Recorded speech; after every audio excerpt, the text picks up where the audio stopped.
Biggest reason why we went down yesterday was due to all the long liquidations. And I got something shocking to show you guys that came out today.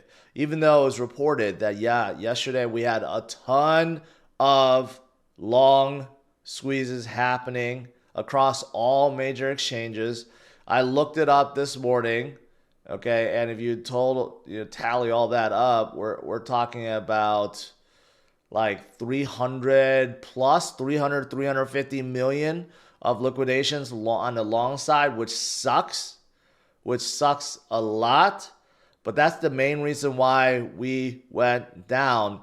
And the cascading effect, because of all the longs being wrecked and shorted yesterday, or being liquidated yesterday, yesterday's liquidation was, this is hard to read, but if you see like the right hand side, right, you see that big red down spike, that liquidation, or the liquidations in total yesterday, I should say, was more than what we saw when Bitcoin fell down to 49,000 like a few months ago. That's how bad it was, right? But despite all of that, Bitcoin is now still sitting around $60,000. So that should show you the strength of Bitcoin right now. We had more longs being liquidated yesterday than when Bitcoin fell down to 49,000 and people were panicking. Despite yesterday, Bitcoin is still doing its thing. It's still going sideways, unfortunately, but we're no worse than, say, a week ago. And you might be wondering, well, who kicked it off? Who kicked off the sell-off yesterday? Could be the exchanges.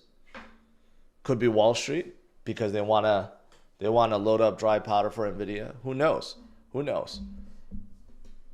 But we will get through it. Of course, every single time we will get through it, right? But what's the next move? What's going to happen? Well, look at the fear and greed index. This could be an indicator of what's next. Retail sentiment changes so quickly. Look at last month. We were in extreme greed mode at 74.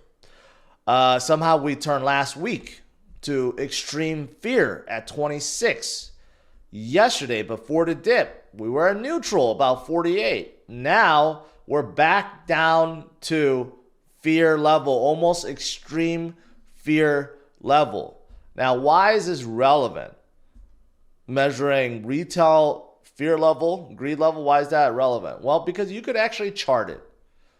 And if you chart it, you realize that right now, at our current fear level, it's the same as when Bitcoin was still under $30,000, right? We haven't actually seen this level for quite some time until we hit July, right? When we hit July, all of a sudden, we had all these massive fear levels come in.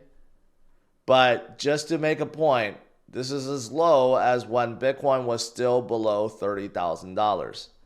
So when retail panics, when there's retail capitulation sort of, it's usually a good indicator that things will get better, right?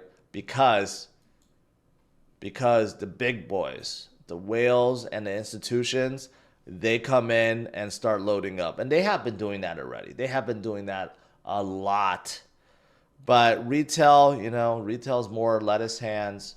And unfortunately, a lot of retail, not all, but a lot of retail does get feared out of the market whenever we have like volatility like yesterday, which is just unfortunate.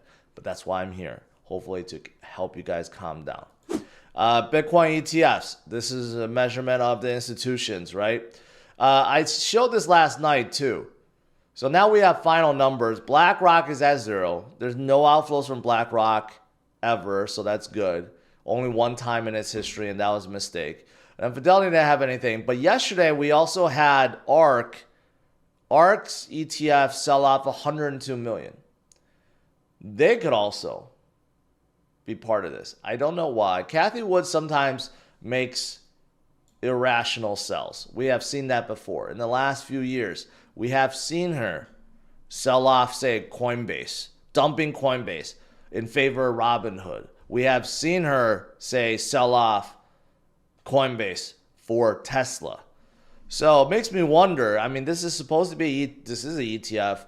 This is supposed to be buyers and sellers, selling their shares, and that's why they have outflows. But we know that these fund managers could also do their own thing with their other funds and so forth. So it almost makes me wonder if Cathie Wood herself did something major yesterday that caused the cascading liquidations. Because it's unusual. We haven't seen a minus 102 million day in a long time, in a very long time, right? It's so out of place. So it makes me wonder if ARK had something to do with yesterday too, which is really strange. Really, really strange, right? And if you look at this, we have a lot more greens than red, but when ARK seems to sell, they do sell a lot at a time. But the good thing is there's more inflows than outflows, but they're certainly not BlackRock. BlackRock only has inflows, like I said. Look at that. All inflows. Larry Fink is not Cathie Wood. Larry Fink is a die-hard, you could argue, Bitcoiner. I don't know if you could go that far, but he wants to control Bitcoin, right? He wants it all. The more he has, the more he could control, and that's not a good thing, but it is happening right in front of our eyes. So you don't want to let that happen. You don't want to have all the Bitcoin go to Larry Fink and BlackRock, right? Of course, we have ETFs outside the U.S. market. We have this monochrome ETF in Australia. That's still, there's no outflows.